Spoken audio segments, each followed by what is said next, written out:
Hello students, welcome back to Edubase classes. अभी हम financial management chapter की case studies करेंगे। आप इन केस स्टडीज को अच्छे से कर लीजिए। यही केस स्टडीज ढंग से कर लो, आपकी फाइनेंशियल मैनेजमेंट की जो केस स्टडीज हैं जो एग्जाम में आएगी वो आप इजीली क्या कर पाओगे, अटेम्प्ट कर पाओगे और उसको इजीली सॉल्व कर पाओगे। बट ये आप इंश्योर करें कि आप इस केस स्टडी को करने से पहले आपने मेरे फाइनेंशियल मैनेजमेंट वाला चैप्टर जो है उसकी वीडियो देखी हो, या जो वन शॉट वीडियो है वो पूरी वीडियो आपने देखी हो। उसके बाद आप इन केस स्टडीज को ट्राई करिए। चलो हम लोग स्टार्ट करते हैं, किस हिसाब से आपको केस स्टडीज को अप्रोच करना है, कैसे आपको केस स्टडीज को सॉल्व करना है। देखिए अभी हम लोग फर्स्ट केस स्टडी देखते हैं। Radha is an enterprising business women who has been running a fishery for the past 10 years. She has saved rupees 10 lakh from her savings. She shared with her family her desires to utilize this money to expand her business. ठीक है, उसके बाद देखते हैं क्या है ये। Her family member gave her different suggestions like buying a new machinery. यहां पे हम हाईलाइट करते हैं कुछ word, buying a new machinery to replace the existing one, acquiring altogether new equipment with the latest technology, opening a new branch of the fishery in another village, and so on.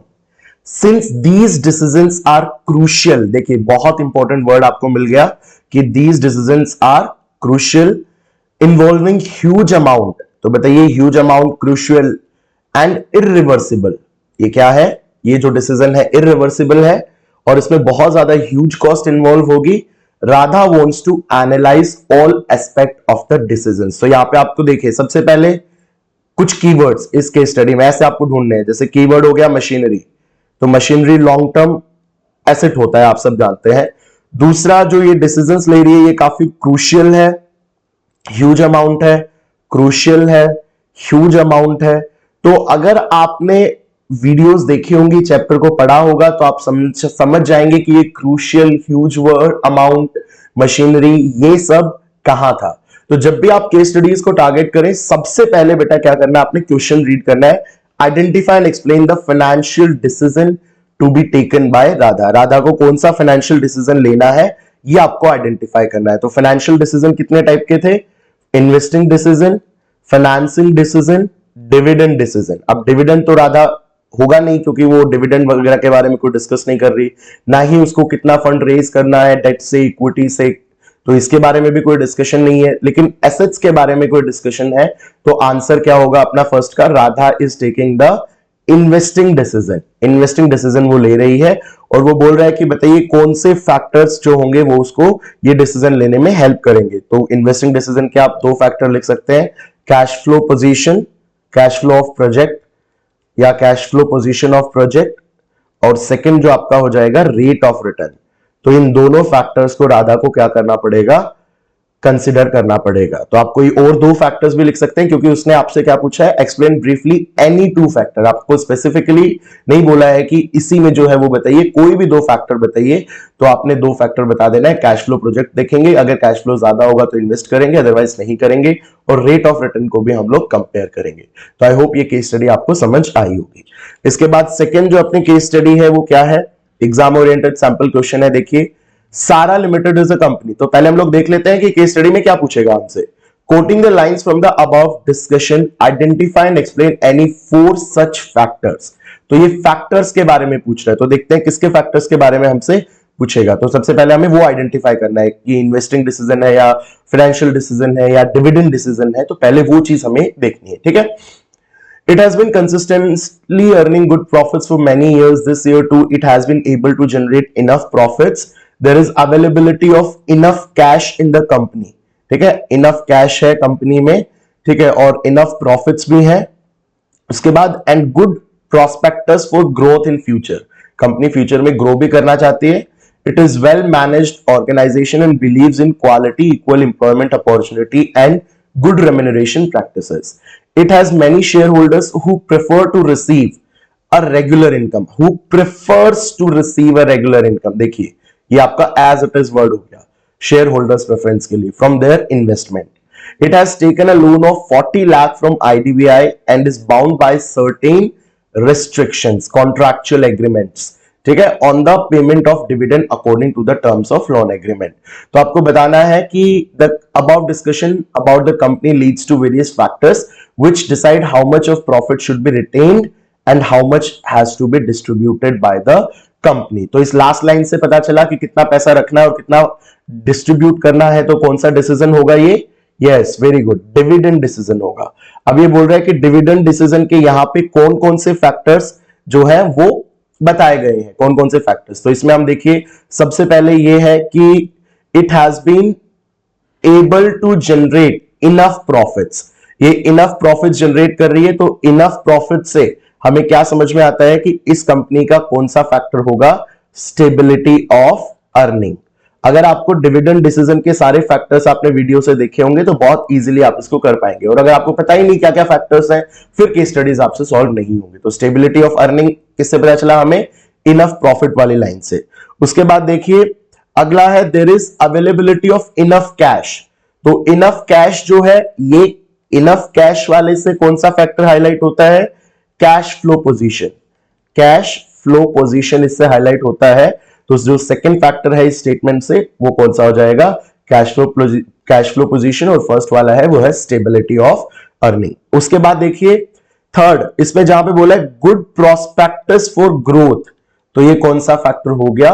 Growth prospectus. तो ये आपका third हो गया, growth prospectus. आपको जो main है उनको दिमाग में रखना है ताकि आप इनको ऐसे एग्जाम में आइडेंटिफाई कर पाए। और उसके बाद देखिए उधर एक लाइन भी है कि शेयर होल्डर्स प्रेफर करते हैं। तो मैंने आपको वीडियो में बताया था कि एक फैक्टर है जिसको हम लोग बोलते हैं शेयर होल्डर्स प्रेफरेंस। तो फोर्थ फैक्टर कौन सा हो गया? Share holders preference. And finally उसने देखिए यहां पे लाइन है, it has taken a loan of 40 lakh from IDBI bank, और एग्रीमेंट है उनका कि वो इतने पार्ट से ज्यादा डिविडेंड नहीं दे सकते, लोन एग्रीमेंट है। तो आपको पता है जब भी लोन एग्रीमेंट होता है तो लोन एग्रीमेंट से क्या इमर्ज होता है?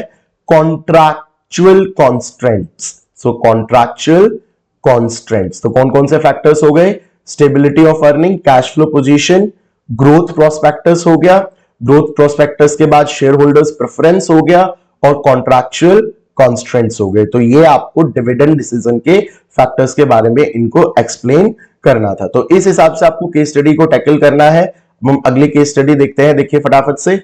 नेक्स्ट क्या है?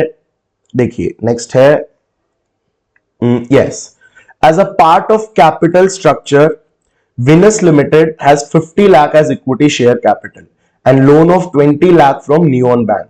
On earning a good profit, Venus Limited decided to give dividend. तो कौन सा डिसीजन होगा?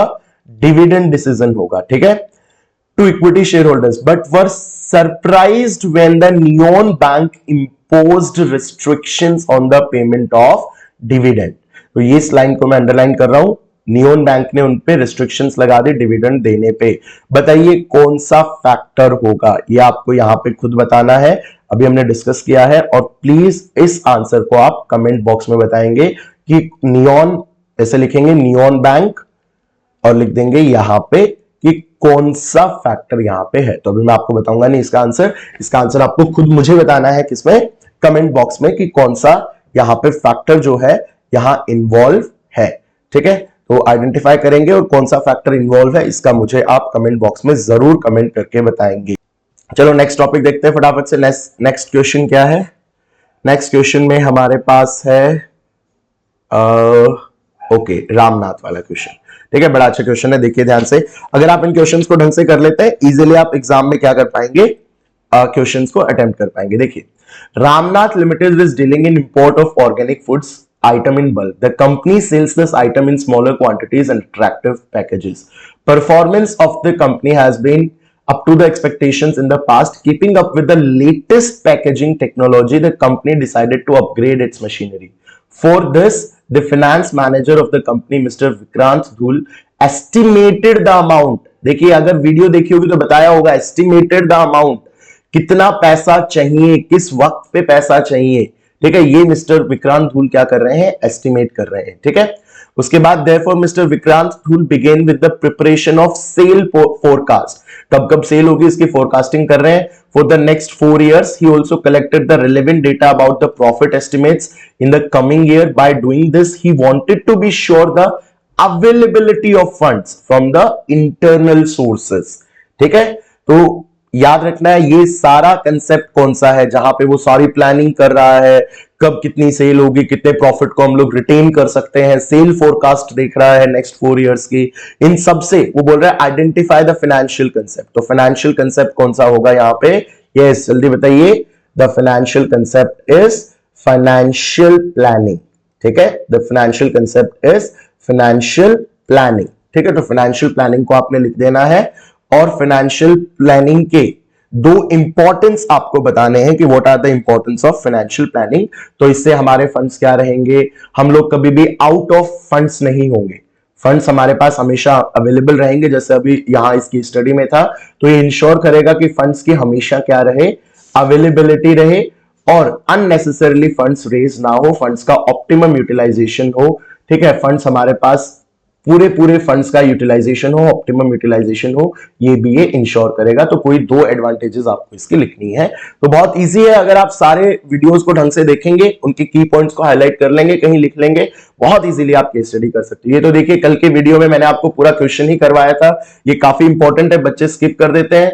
ठीक है, लेकिन इसको ढंग से करना है। इसमें मैं आपको एक करके दिखाता हूं। ठीक है, तो एग्जाम्पल 2 हम लोग सॉल्व करते हैं। देखिए कैपिटल इंप्लॉयड कितनी है इस कंपनी की, कैपिटल इंप्लॉयड है 30 लाख। तो कैपिटल इंप्लॉयड कितनी है, 30 लाख कैपिटल इंप्लॉयड है।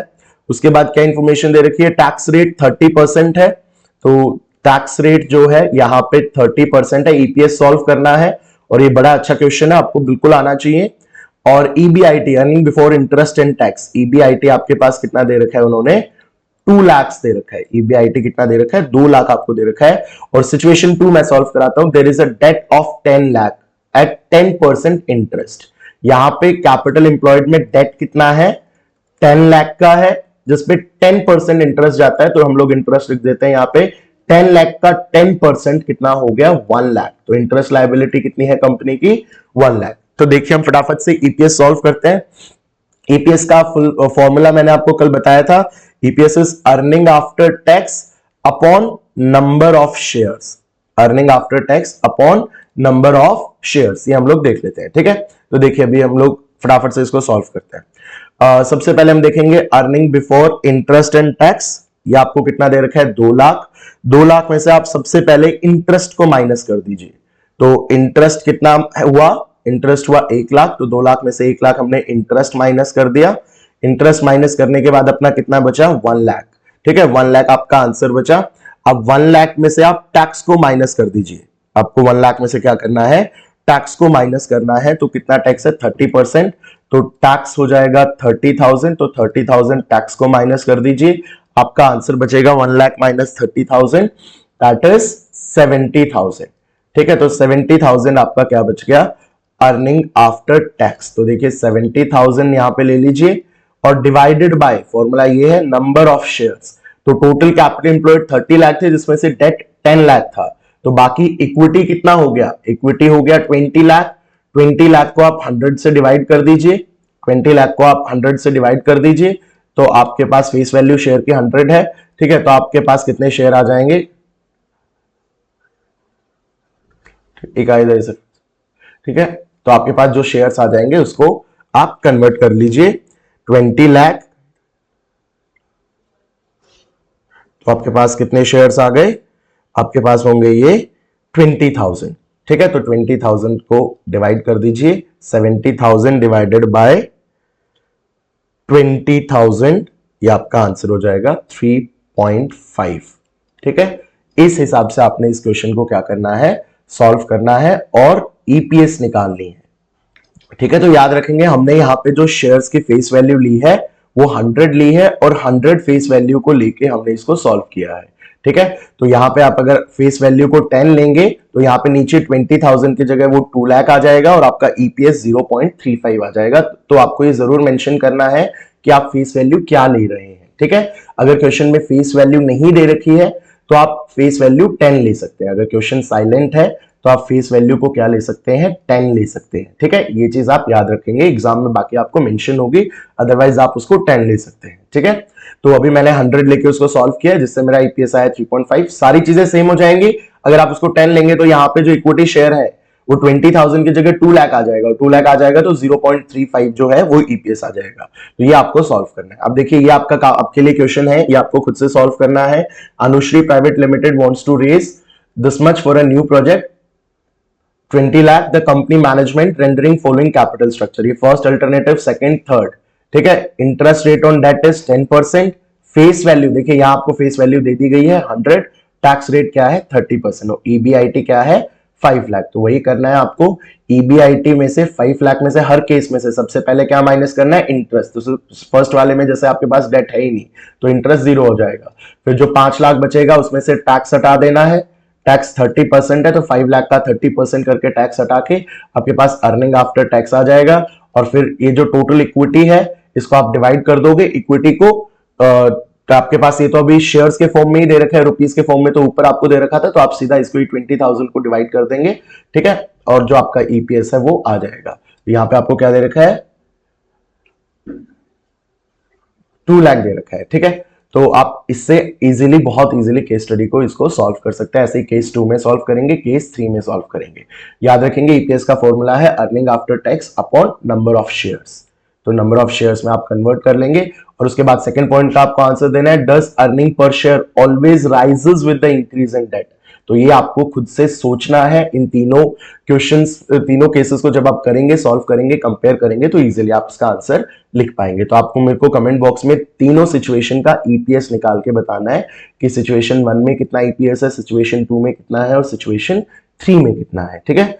इसके बाद देखिए नेक्स्ट केस स्टडीज देखते हैं। 2 केस स्टडी रह गई, फटाफट पूरा चैप्टर की केस स्टडीज अपनी कवर हो जाएंगी, ठीक है। अगला क्वेश्चन क्या है, a business that grows dies mister Shah. Okay, तो यहां पे हम देखेंगे कि क्या डिसीजन वो लेना है, कौन सा कंसेप्ट है फाइनेंशियल मैनेजमेंट का। फाइनेंशियल मैनेजमेंट में ये कौन कौन से कंसेप्ट है, तो ये डिसीजन है 3, एक फाइनेंशियल प्लानिंग है और एक कैपिटल स्ट्रक्चर है। तो इसमें से देखते हैं कौन सा होगा। अब यहां से आपको क्लियरली दिख रहा है कि वो बोल रहे हैं डेट 60% है, इक्विटी 40% है, ठीक है। लोन ले सकते हैं फाइनेंशियल इंस्टीट्यूशन से। तो डेट और इक्विटी का जो प्रोपोर्शन है वो हमारा कौन सा कंसेप्ट है, हम सब जानते हैं कौन सा कंसेप्ट है वो, कैपिटल स्ट्रक्चर। तो ये कौन सा कंसेप्ट हुआ इसके अंदर, कैपिटल स्ट्रक्चर। तो capital structure is the proportion of debt and equity in the capital employed of the company. Company की कैपिटल में कितना डेट है, कितना इक्विटी है, तो उसको जब हम लोग चेक करते हैं तो वो हम लोग कैपिटल स्ट्रक्चर को देख रहे हैं। तो यहाँ पे आपको देखिए क्लियरली लाइन दी, इक्विटी 40% और डेट 60%। तो इसी लाइन से क्या हो सकती है आपकी केस स्टडी आइडेंटिफाई। ऐसे कीवर्ड्स आपको ध्यान में रखने हैं, केस स्टडी आइडेंटिफाई हो सकती है, ठीक है। उसके बाद बोल रहे कोई भी 4 फैक्टर बताइए कैपिटल स्ट्रक्चर को डिटरमाइन करने का। तो पहला हो गया कैश फ्लो पोजीशन। अब अपनी कैश फ्लो पोजीशन देखेंगे, उसके हिसाब से आप डिसाइड करेंगे कितना डेट रखना है, कितना इक्विटी रखना है। दूसरा आप देखेंगे फ्लोटेशन कॉस्ट देखेंगे।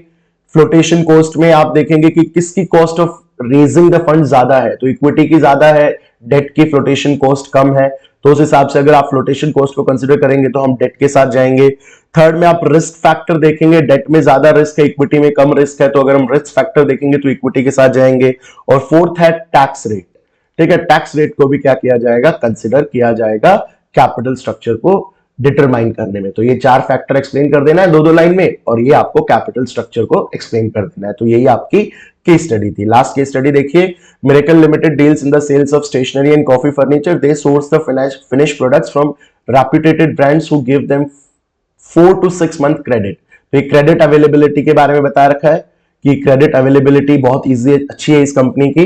Because of increase in demand for electronic items, they are planning to sell their items also. अभी वो अपने आइटम्स को सेल भी करना चाहते हैं। For this they decided to join hands with Japanese electronic goods manufacturer to open sale outlet. तो आपको कोई भी 3 फैक्टर बताने हैं जो वर्किंग कैपिटल को इफेक्ट करेंगे। तो यहां पे आपको देखिए ऐसे भी टाइप के क्वेश्चन होते हैं, आपको कुछ नहीं आइडेंटिफाई करना, ठीक है। यहां पे आपको आइडेंटिफाई नहीं करना, आपको वर्किंग कैपिटल के 3 फैक्टर्स बताने हैं कि वर्किंग कैपिटल को कौन कौन से फैक्टर्स क्या करेंगे, इंपैक्ट करेंगे। तो 3 फैक्टर्स को लिखना है और उनको क्या कर देना है, एक्सप्लेन करना है। तो इस हिसाब से आप पूरी केस स्टडीज को, फाइनेंशियल मैनेजमेंट की केस स्टडीज को सॉल्व कर सकते हैं। आई होप आपके लिए काफी हेल्पफुल होगी। इसको 1-2 बार देख लेना एग्जाम से पहले, बहुत इजीली आप फाइनेंशियल मैनेजमेंट की केस स्टडीज को सॉल्व कर पाएंगे। Thank you for your cooperation. I hope आप सबको वीडियो काफी पसंद आएगी।